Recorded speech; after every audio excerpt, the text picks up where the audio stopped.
Olá, meu nome é Lúcia Helena Galvão Maia, sou professora de filosofia da Escola Nova Acrópole, que trata com a filosofia de maneira prática, uma filosofia vivencial. Eu fui convidada pela Associação de Amigos da Casa Verde e pelo pessoal da creche Casa Verde a bater um pequeno papo com vocês hoje, responder a 3 perguntas que me foram enviadas. Mas antes da gente entrar nas perguntas, eu gostaria de desejar a vocês um maravilhoso Dia das Mães. Aí vocês vão me dizer, puxa, mas como pode ser maravilhoso esse Dia das Mães no meio dessa crise que a gente vive? Olha, o Dia das Mães é uma das datas mais propícias que tem para a gente demonstrar 2 sentimentos preciosos, que são amor e gratidão. É um dia maravilhoso para a gente expandir o nosso coração. O nosso coração não está isolado, é só o nosso corpo. E é muito bom aprendermos a expandi-lo.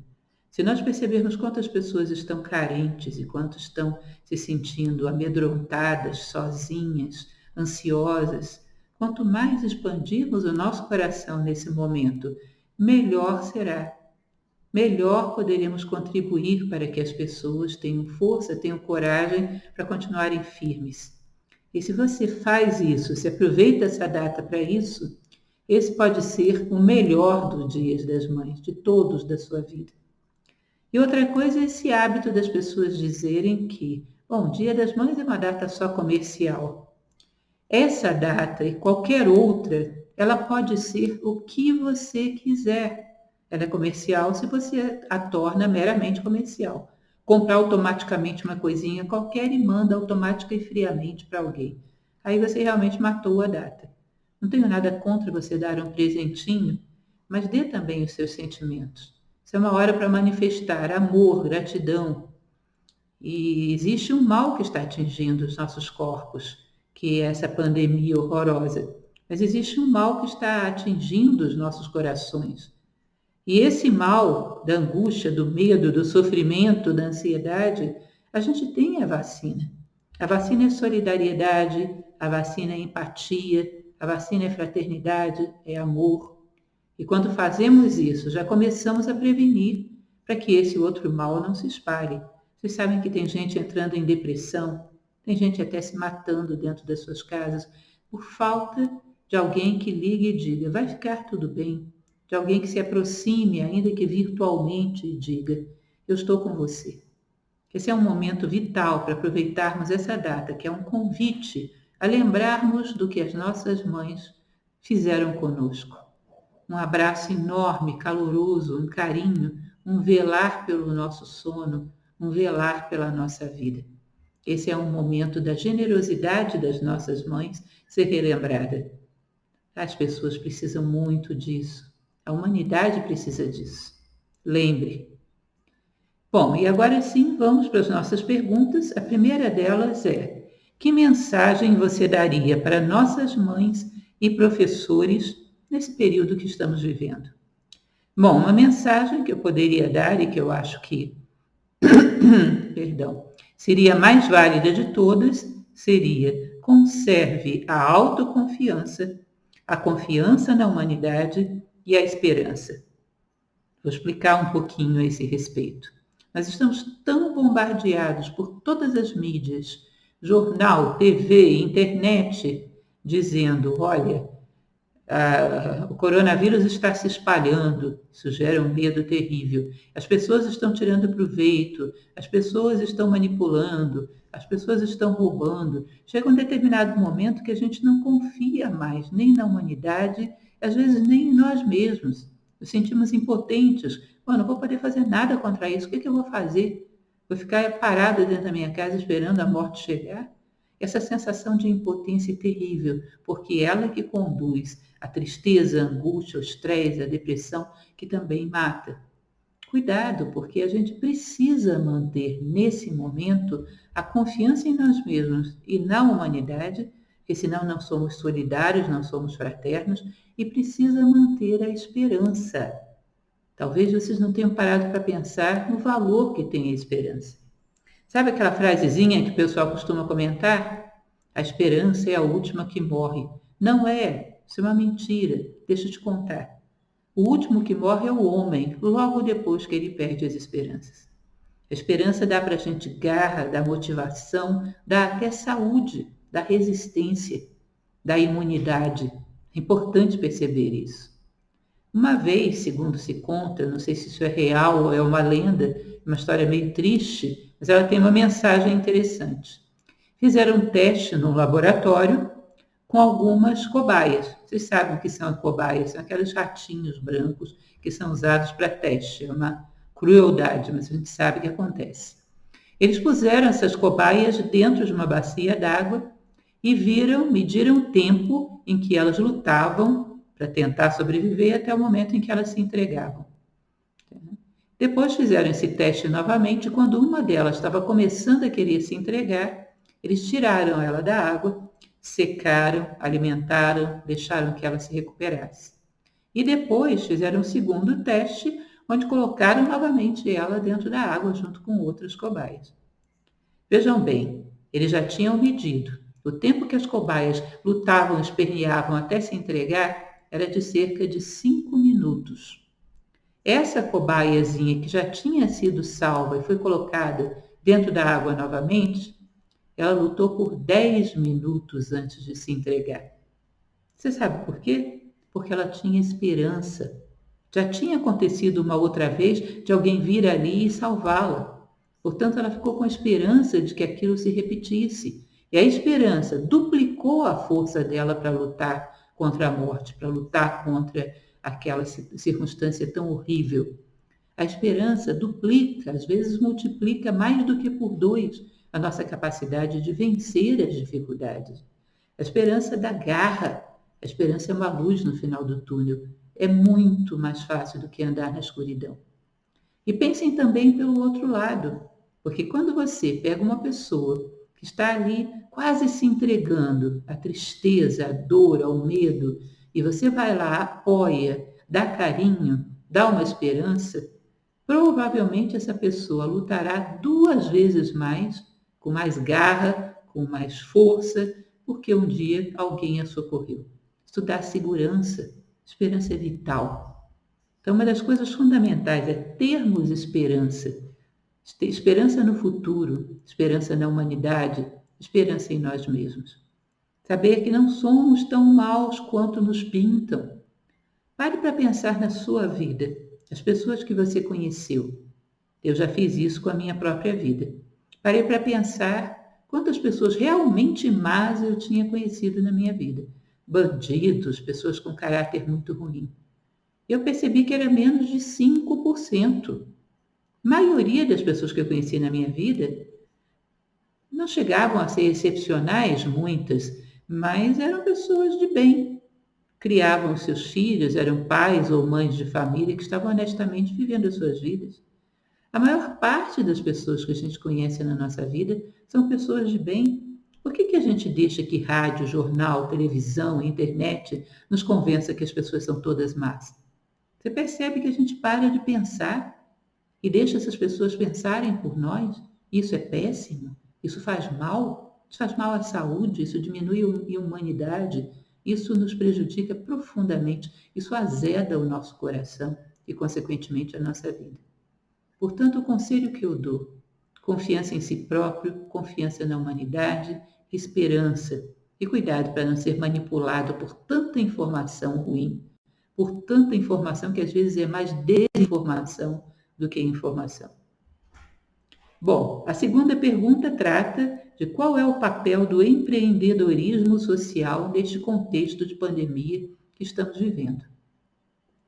Eu diria que o empreendedorismo social, ele tem um papel mais do que simplesmente nesse momento. É claro que nesse momento tudo é vital, mas considera tudo quanto é empresa que você já conheceu na vida, tudo quanto é iniciativa de comércio, de fábricas, de tudo. Em geral, o objetivo final é o quê? É o lucro. O ser humano participa como meio. Ele trabalha, ele faz as coisas, ele no final consome, mas o fundamental não é o ser humano, é o lucro. Se não houver lucro, não importa que aquilo ali possa estar beneficiando alguém. Não existe interesse em dar continuidade a esse trabalho. E é interessante que a gente observe isso. Se eu fabrico uma cadeira, tudo bem, as pessoas vão se sentar nela, isso pode ser bom para as pessoas. Mas se essa cadeira não dá lucro, eu não fabrico mais. Eu não estou preocupada com o bem-estar e a felicidade das pessoas. Ou posso até estar, mas isso não é o principal. O principal, lá no final, existe o lucro. O empreendedorismo social, no final, tem o ser humano, a necessidade do ser humano, a dor do ser humano, a necessidade de apoio, de proteção, de segurança do ser humano.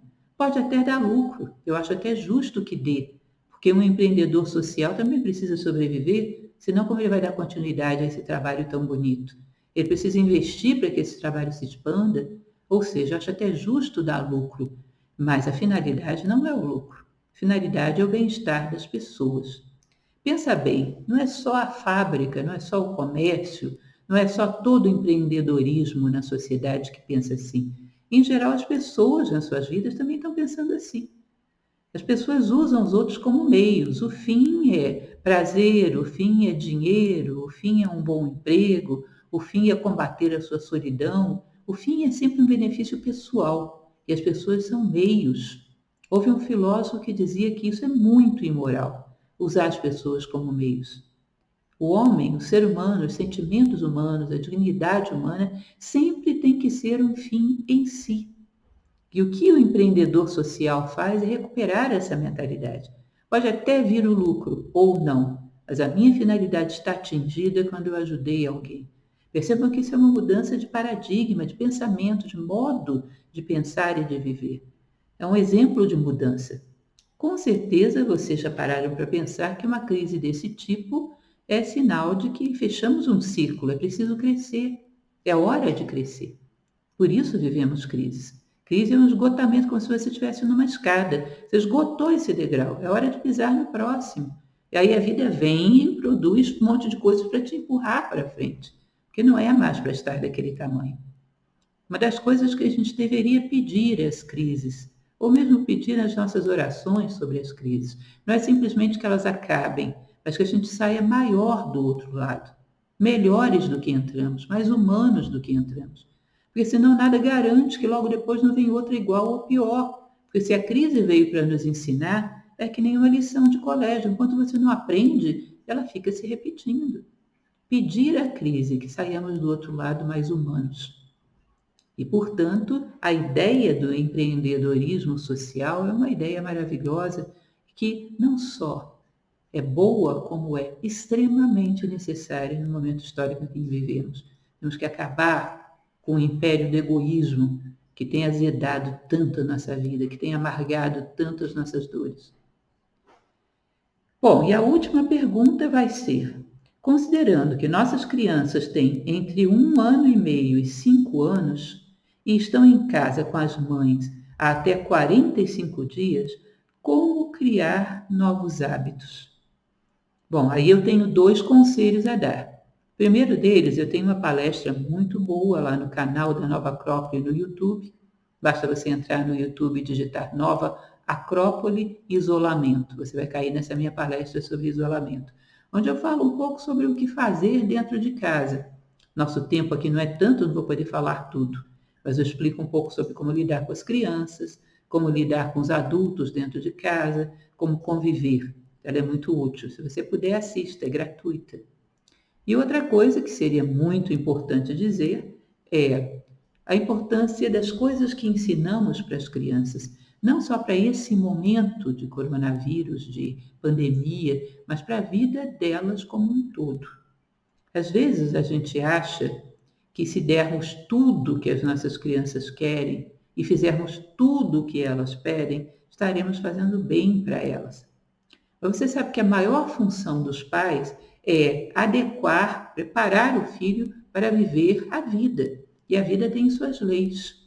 Uma das leis que ela tem é causa e efeito, mérito e prêmio. Se eu trabalho, eu tenho direito ao meu ganho.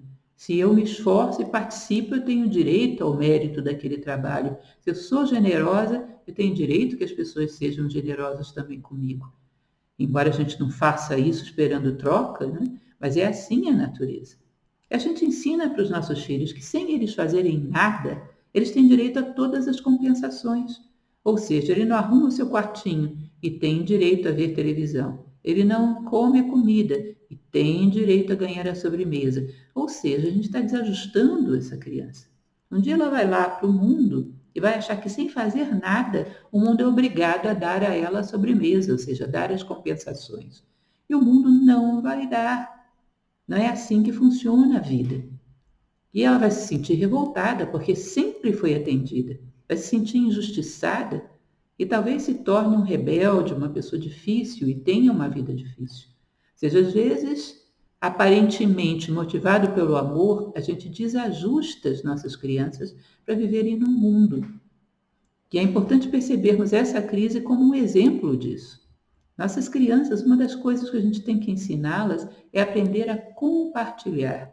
Como é feio aquela criança que quando chega uma outra criança em casa, ela não empresta o seu brinquedo, ela briga, ela é egoísta. E isso precisa ser corrigido. Ela tem que aprender a dividir, a compartilhar as coisas, mas também o espaço e também o tempo. Ela tem que saber, às vezes tem um irmãozinho, tem que saber dividir o mesmo quarto. Ela tem pai e mãe dentro de casa que precisam trabalhar, ela tem que aprender a dividir o tempo. E você tem que ensiná-lo a isso. E essa é uma excelente oportunidade. Então, é um momento para que você crie atividades para elas. Eu recomendo, por exemplo, contar historinhas e colar um papel no outro bem grande, colocar com fita adesiva no chão e pedir que ela faça vários desenhos ali, daquela história e de outras histórias que ela foi inventando.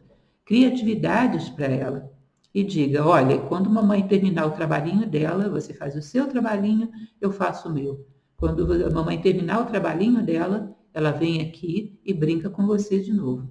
Tem tempo para o seu trabalhinho, tem tempo para o trabalhinho do papai, tem tempo para o trabalhinho da mamãe. Você ia ficar triste se eu viesse aqui e tomasse o seu desenho de você. Também a gente fica triste quando você vem e toma o trabalho da gente. E você vai perceber que o início é complicadíssimo. Elas vão se rebelar e não vão entender, mas nesses 45 dias, se você tivesse 15 dias feito isso com perseverança e constância, sem pressa e sem pausa, provavelmente a essa altura ela já teria aprendido, já teria se habituado. É interessante percebermos isso. Tudo na natureza é assim. Até mesmo quando você pega aquele cachorrinho novo e leva para casa, você percebe o trabalho que dá para aquele bichinho aprender a fazer xixi no lugar certo? Bom, os nossos filhos são muito mais rápidos para aprender, mas também exige que você forme o hábito. E para formar o hábito no início é difícil. Mas se você não desiste, de uma hora para outra você olha, ele aprendeu. Até o cachorrinho aprende. Uma hora ele olha para você e vai direto para o jornalzinho e faz suas necessidades lá. Até o cachorrinho aprende. Os nossos, que são filhotes de seres humanos, têm toda a condição de aprender. Assimilar hábitos sadios, que vão ajudá-los não só agora, mas a vida inteira, a respeitar o tempo do outro, a respeitar o espaço do outro, a aprender a compartilhar tempo, espaço, coisas, ou seja, aprender a ser mais fraterno. Isso é um bom momento para formá-los. O início vai demandar sua paciência, muita paciência, não perder as estribeiras, não partir para a palmada, muita paciência, perseverança e constância. Mas depois de um tempo, você vai ver, a criança assimila. Isso é um ganho muito grande para ela, não só agora, mas para o resto da vida. Bom, essas foram as 3 perguntas que me enviaram.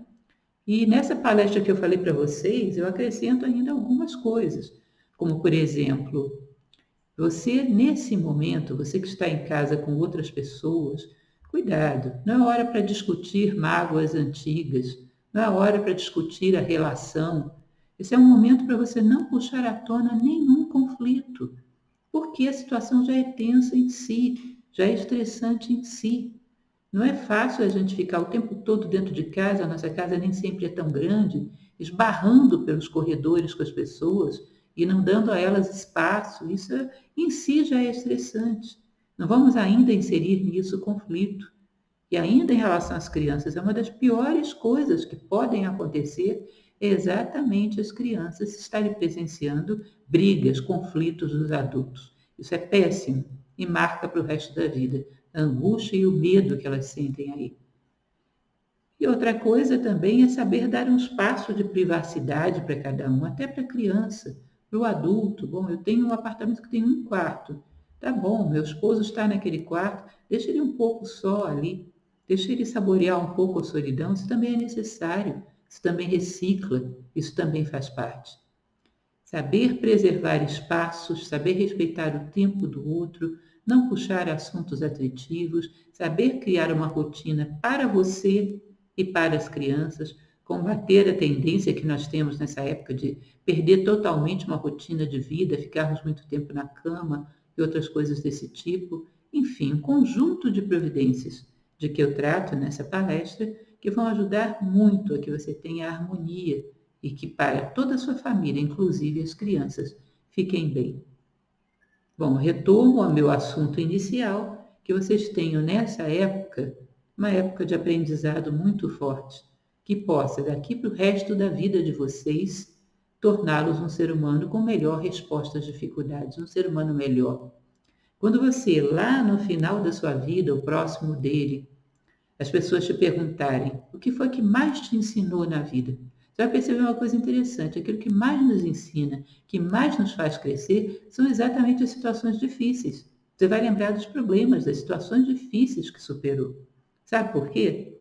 Nas situações boas, nos momentos de alegria, em geral a gente só curte, mas não reflete, não pensa, não procura crescer. A dor nos faz procurar soluções, a dor nos faz refletir, a dor nos faz querer crescer. Isso acaba beneficiando a nossa vida como um todo. Portanto, encare dessa forma. Aquilo que te faz crescer, lá no final das contas, vai ter sido o que mais valeu na sua vida. Se você encara dessa maneira, tudo fica menos doloroso. E por último, uma recomendação que eu gostaria de fazer para vocês. Uma das coisas melhores que tem para a gente não sofrer é pensar menos na gente e mais na dor dos outros. Quando a gente pensa demais em nós, fica se sentindo vítima e aquela dor fica enorme. Quanto menos você pensa em você e mais pensa na dor do outro e faz alguma coisa para ajudar, pequenininha que seja, mais isso te alivia e te faz bem. Que a gente vá para a cama à noite com aquela sensação de dever cumprido. Eu fiz um pouquinho, o máximo que eu pude. Aquele que faz o seu melhor faz tudo o que se pode esperar dele. Mas eu fiz alguma coisa para diminuir a dor das pessoas. Eu, inclusive, proponho uma coisa a mais, que você não vá dormir sem um ato de generosidade por dia. Um ato. Vai que depois isso vira hábito, vai mudar a sua vida. Um ato de generosidade. Eu vou dormir e lembro, hoje eu não fiz nada. Bom, escrevo alguma coisa ou ligo para aquela pessoa que está sozinha durante a quarentena, que precisa um pouquinho de aconchego, só para perguntar como você está. Posso te ajudar em alguma coisa? Ou vou nas redes sociais para quem tem, coloco uma frase que traz consolo, uma frase bonita, uma frase que eleva a consciência da gente, que dá ânimo. Ou então eu junto uns trocadinhos e compro um pacote de arroz e dou para aquela instituição que está distribuindo cesta básica para as pessoas que estão com fome em casa, cada um segundo as suas possibilidades. Mas um ato de generosidade por dia, com certeza vai ajudar demais. Não esqueçam, estamos comemorando a data que faz homenagem às nossas mães. E mãe é sinônimo de generosidade. Um abraço a todos vocês.